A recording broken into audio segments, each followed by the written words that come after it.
Indéfinissable, comme cette journée historique où la voiture particulière fut neutralisée sur une soixantaine de kilomètres de voirie. C'est peu rapporté aux 1700 kilomètres de rues parisiennes. C'est pourtant le symptôme d'une prise de conscience tardive mais réelle. Mon objectif, c'est qu'il y ait...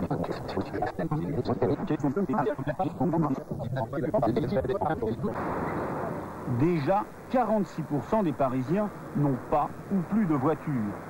2 fois plus que la moyenne des Français.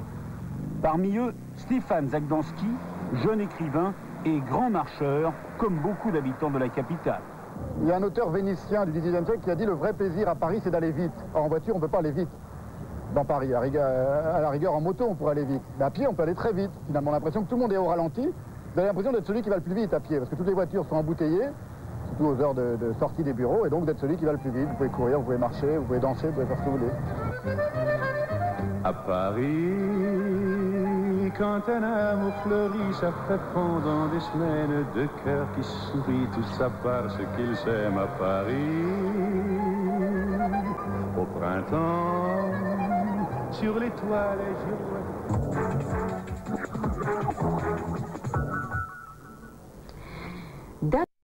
cette première journée sans voiture. Pour être franc, le sentiment d'un vaste canular. J'ai l'impression qu'on a parlé de gadgets, il y a des gens qui ont vu que c'était une opération gadget.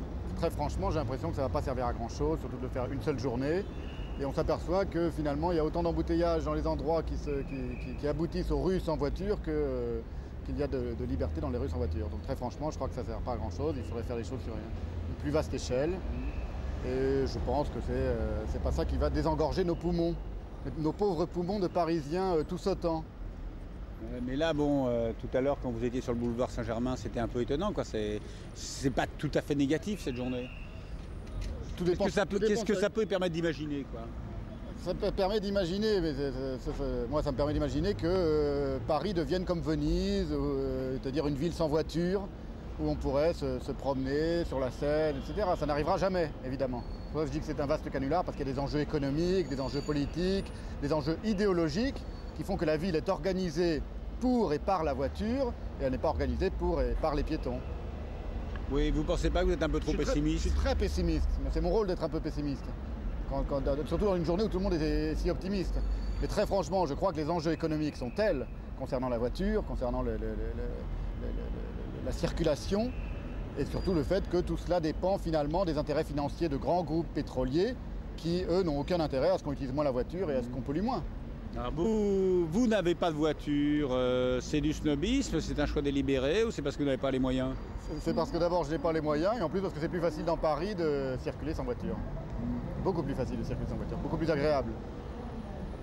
Paris sans voiture, c'est quoi? C'est un mode de vie très différent? Oui, parce qu'on jouit vraiment de la capitale.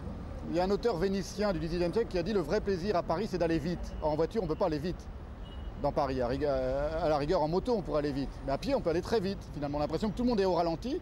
Vous avez l'impression d'être celui qui va le plus vite à pied, parce que toutes les voitures sont embouteillées, surtout aux heures de sortie des bureaux, et donc vous êtes celui qui va le plus vite. Vous pouvez courir, vous pouvez marcher, vous pouvez danser, vous pouvez faire ce que vous voulez. Et quand on est à pied, qu'est-ce qu'on voit que les automobilistes ne voient pas?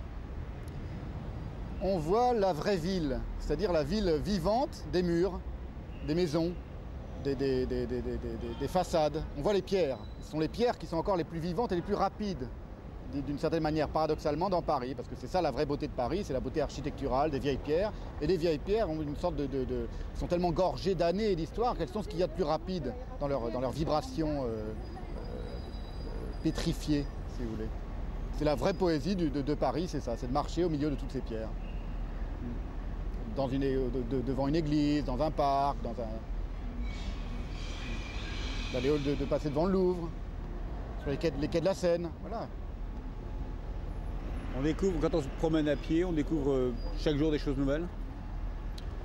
Quand on se promène à pied, oui, on a l'impression d'être dans une autre ville. Il y a deux villes parallèles. Il y a la ville des voitures, qui est très très imposante, qui est très envahissante, et il y a la ville, la vraie ville, celle que j'appelle moi la vraie ville, le vrai Paris, qui est le Paris libéré, comme disait De Gaulle, enfin libéré, c'est le Paris des piétons.